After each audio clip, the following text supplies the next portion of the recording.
কালকে তোমাদেরকে ক্লাসে বলেছিলাম না যে আজকে তোমাদের বাংলাদেশ ও বিশ্ব পরিচয়ের একটা ছোট্ট সাজেশন দিয়ে দিব কোন চ্যাপ্টারটা সিকিউ এর জন্য ইম্পর্টেন্ট, কোন চ্যাপ্টারটা এমসিকিউ এর জন্য, তাই না? চলো দেখাই দিই। সো টোটাল আমাদের এখানে 16টা চ্যাপ্টার আছে, ঠিক আছে? 16টা চ্যাপ্টারের মধ্যে থেকে আমাদের প্রথম চ্যাপ্টার থেকে বিগত 5 বছরে বারবার কোশ্চেন আসছে, তার মানে এই চ্যাপ্টার থেকে এবারও আসার পসিবিলিটি আছে। সেকেন্ড চ্যাপ্টার থেকে আমাদের এই বছর কোশ্চেন আসার পসিবিলিটি অনেক কম, ওকে? এবং এই চ্যাপ্টার থেকে আমাদের এমসিকিউ আসবে নাকি সেটাও বলা যাচ্ছে না, বাট এই চ্যাপ্টারটা আমরা পড়ে রাখবো।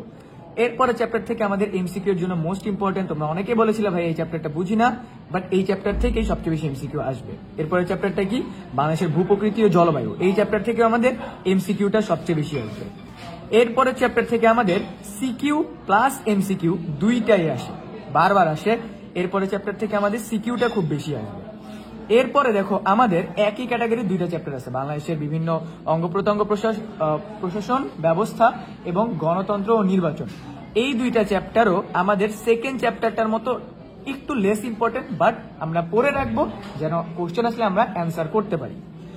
9 অধ্যায়টা আমাদের কি জাতিসংঘ বাংলাদেশ, তার মানে বাংলাদেশের সাথে জাতিসংঘের কি কি বিষয়াদি আছে ওগুলো থেকে, তো এখান থেকে আমাদের সিকিউ আসে বারবার।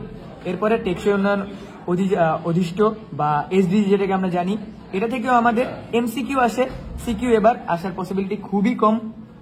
এরপরে আমাদের জাতীয় সম্পদ ও অর্থনৈতিক অবস্থা, এটা থেকে আমাদের সিকিউ আসে খুব বেশি, এমসিকিউ একটা বা দুইটা আসতে পারে। এরপরে চ্যাপ্টারগুলো আমরা দেখি, দেখো অর্থনৈতিক নির্দেশক এবং বাংলাদেশের অর্থব্যবস্থা, এই দুইটা চ্যাপ্টার থেকে সিমিলার ক্যাটাগরির কোশ্চেন আসে এবং এই দুইটা চ্যাপ্টার থেকে আমাদের সিকিউ একটা সিকিউ আসার পসিবিলিটি বেশি, মানে এই দুইটা চ্যাপ্টার মিক্স করে আমাদের সিকিউ আসবে এবং এখান থেকে আমাদের এই চ্যাপ্টারটা থেকে আমাদের এমসিকিউ আসার পসিবিলিটি বেশি। এরপরে চ্যাপ্টার আমাদের কি আছে দেখো, বাংলাদেশের পারিবারিক কাঠামো, সামাজিক পরিবর্তন এবং সামাজিক সমস্যা, এই তিনটা চ্যাপ্টার থেকেই আমাদের একটা সিকিউ আসার পসিবিলিটি বেশি। সো যে চ্যাপ্টারগুলো লেস ইম্পর্টেন্ট বললাম, যেমন 2, তারপর কত আমাদের 10, 6, 7, এই চ্যাপ্টারগুলো এমন না আমরা পড়বো না, আমরা পড়বো, বাট অন্যান্য চ্যাপ্টার আমরা একটু বেশি ইম্পর্টেন্স দিয়ে পড়বো। সো রিগার্ডিং দিস কারো যদি কোনো কোশ্চেন থাকে ভাইয়াকে কমেন্ট সেকশনে জানিয়ে দিবে।